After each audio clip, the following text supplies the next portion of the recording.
Olá, pessoal! Chegamos aqui ao último vestibular do ano de 2022 e, por tabela, a nossa última gravação de resolução do ano, vestibular da Faculdade Israelita Albert Einstein para os cursos de Medicina, Enfermagem e Fisioterapia.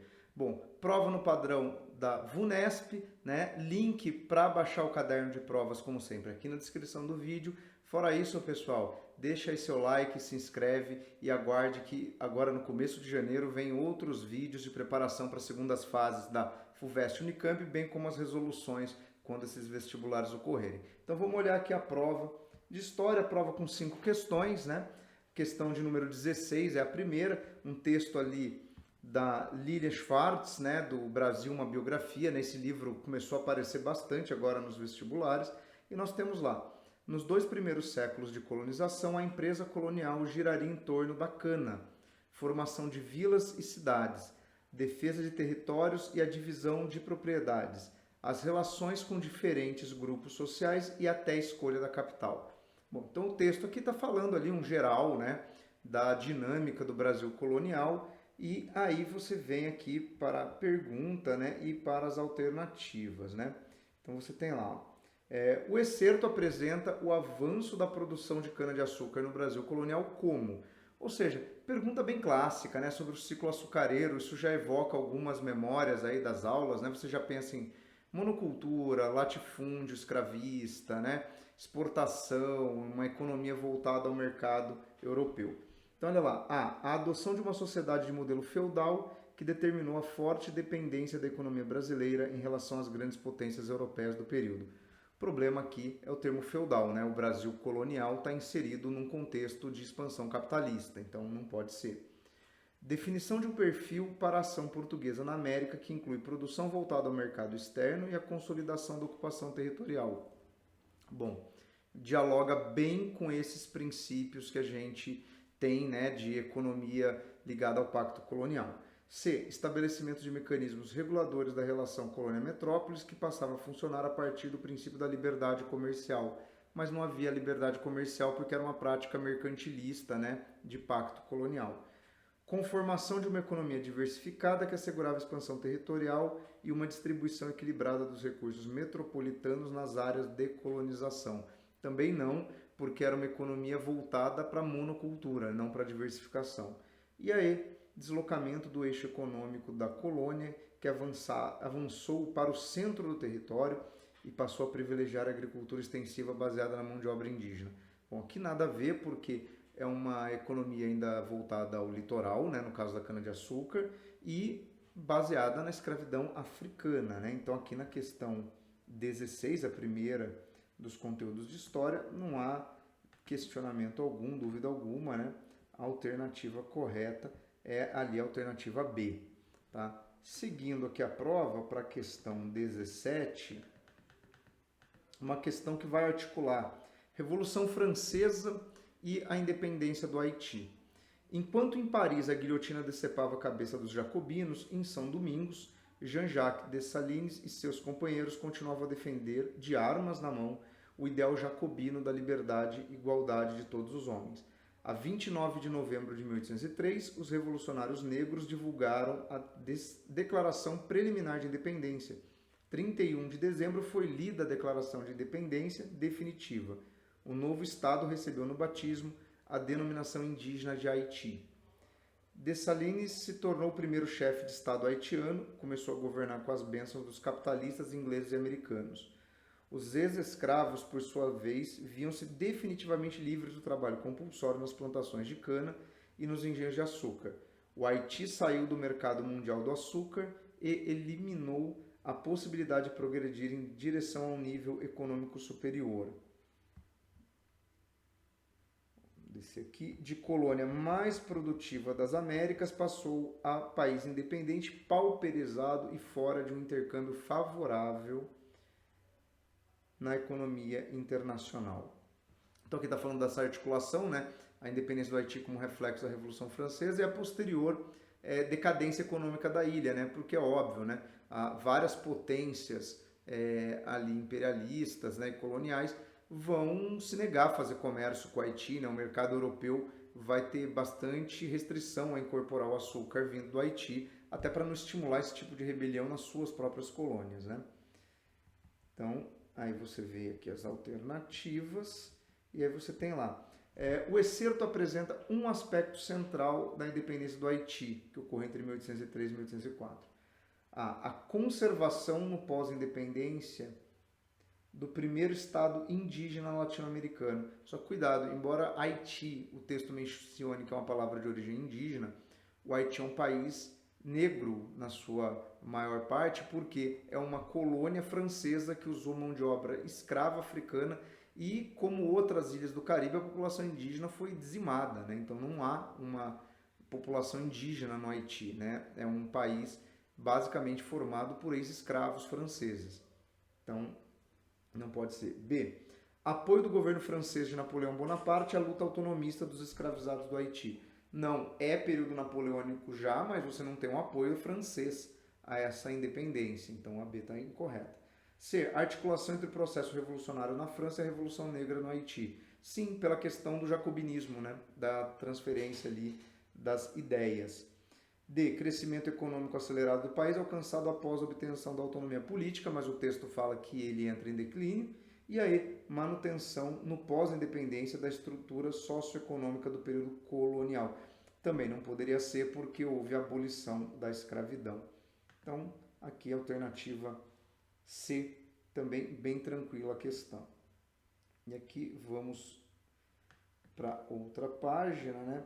Onde nós temos aqui a questão 18, que tem uma imagem do Ângelo Agostini, da Revista Ilustrada, justamente ali do contexto, né, da proclamação da República, né? Então, uma publicação do dia 16 de novembro de 1889, ou seja, dia seguinte à proclamação da República, né? E aí você vê a alegoria, né, da República, né? Ali ao fundo o Marechal Deodoro da Fonseca, né, que viria a ser o primeiro presidente, e aqui, né, a República recebendo ali a coroa, né? Então, quer dizer, você está coroando o ideal republicano, né? É uma referência a isso, né? Bom, e aí você tem lá, né? Na homenagem feita pela revista à então recente proclamação da República, destaca-se a identificação da República como inspirada em valores da antiguidade clássica e o gesto de despedida do imperador e de seus ministros. O problema é que você não tem ali nenhuma representação do imperador e nem de seus ministros, né? Aquela figura ao fundo não é o imperador, é o Deodoro da Fonseca, que está fardado, né? B. Explicitação do caráter popular do novo regime e o reconhecimento da subordinação dos demais poderes ao executivo. Só que se você voltar lá na imagem, você vai ver que não existem figuras populares na imagem. Então, não pode ser.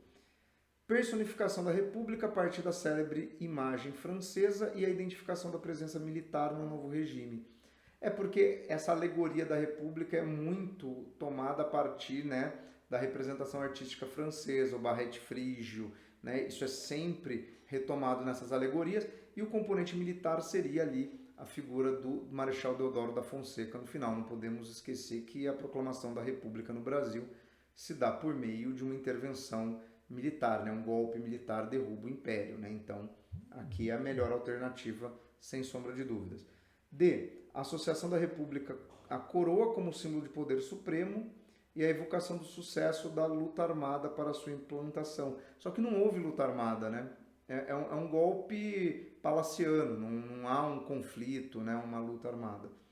E aí, a caracterização da implantação do novo regime como influência norte-americana e a criação de bandeira alusiva às riquezas nacionais. Bom, mas você não tem ali referência aos Estados Unidos na imagem, né? Embora o Brasil republicano, né, tenha várias referências aos Estados Unidos, né? Adota o nome de Estados Unidos do Brasil, né? A bandeira provisoriamente chega a ser uma bandeira parecida com a bandeira norte-americana, adotamos o federalismo, a Constituição republicana tem muito de influência norte-americana, mas isso não aparece aqui na imagem, então é a alternativa C. E aqui do outro lado da página temos as duas últimas questões, né? A questão 19, que vai falar dos anos do JK, né? política econômica desenvolvida no Brasil da segunda metade da década de 50, durante o governo Juscelino Kubitschek, é caracterizada como nacional desenvolvimentista. Essa política, bom, aí você tem que lembrar, ano JK, urbanização, multinacionais, né, Fusca, né, aquela coisa do Brasil crescendo, grandes obras, né, acelerou a industrialização por meio do aprimoramento da infraestrutura e associação de recursos nacionais com capitais estrangeiros. Bom, as multinacionais, principalmente no setor automotivo, né? B. Implementou medidas estatizantes de caráter socialista atreladas ao controle da liberação e atuação da iniciativa privada. Não que o JK não é socialista, não se fez estatização alguma. Ampliou o volume de investimentos externos no país e manteve controle nacional sobre setores estratégicos como transporte e indústria. Só que as indústrias são, via de regra, privadas, ainda mais o setor automotivo. Preservou a disposição nacionalista dos governos anteriores e o anseio de alcançar a autonomia financeira no plano internacional. Mas o JK recorreu a empréstimos, né, financiamento externo, a multinacionais. Então, essa parte, esse ultranacionalismo que está incorreto. Estimulou a busca do lucro pelos empresários nacionais e criou mecanismos eficazes de melhoria de distribuição de renda. Também não, inclusive nos anos do JK, a concentração de rendas, desigualdades regionais se aprofundam. Então, aqui é a alternativa A, inclusive que fala, né, dessa questão das empresas multinacionais. E aqui uma questão já bem de atualidade, né? Analise a foto tirada dia 16 de agosto de 2021 no Palácio Presidencial do Afeganistão, né, a retomada de poder lá pelo Talibã. Essa foto ilustra a recente retomada do poder no Afeganistão pelo grupo Talibã, o qual... E aí a questão fala sobre a história do Talibã e a sua formação, né? Então, olha lá, né? É formado pela união de grupos palestinos de extrema esquerda e defende o fim da influência cultural ocidental no Afeganistão. Só que eles não são palestinos, eles são afegãos, então isso aí já está errado, né? B. Alcançou notoriedade após condenar o ataque terrorista ao World Trade Center, sendo depois perseguido por tropas sírias e indianas. Não, né? O Talibã está envolvido no atentado ao World Trade Center, né? Inclusive porque o Bin Laden vivia, né, no Afeganistão junto com o Talibã, né? Conquistou o poder no Afeganistão no final do século XX, com apoio da Índia, perdendo esse controle após realizar atos terroristas na França e na Alemanha. Não, mas não foi depois dos atos terroristas da França e da Alemanha, né? Houveram atentados, mas o Talibã não tem relação com isso, né? Tem a ver com os atentados do World Trade Center. Baseia-se em pressupostos fundamentalistas islâmicos, tá aí, ok, e luta contra a hegemonia mundial da China, Rússia e dos Estados Unidos. Basicamente, ele tem mais atrito com os Estados Unidos, né? Ascendeu ao poder no Afeganistão após o período de ocupação soviética, sim, guerra do Afeganistão, né? Os soviéticos invadiram em 79, se retiraram em 89. O Talibã foi financiado, ajudado pelos Estados Unidos para combater os soviéticos. Depois que acabou a guerra com os soviéticos, os Estados Unidos deixou o Afeganistão, né? E o Afeganistão acabou caindo nas mãos desses grupos radicais. Desses, o Talibã se destacou e passou a governar o país, né? Tem inclusive um vídeo aqui no canal falando sobre isso. E depois, né, permaneceu no controle até a invasão norte-americana no início do século XXI. Sim, porque os atentados do World Trade Center, né, ali na virada do século, depois você tem a guerra, né, ao terror do George W. Bush, e aí sim o Talibã é tirado do poder, retorna agora justamente porque as tropas americanas, né, encerraram o seu período de ocupação no Afeganistão. Então aqui é a alternativa E. E desse jeito encerra aqui, né, a resolução da Albert Einstein, a última resolução do ano. Então coloca aí nos comentários se você fez a prova, como é que você foi. E fora isso, pessoal, até o próximo.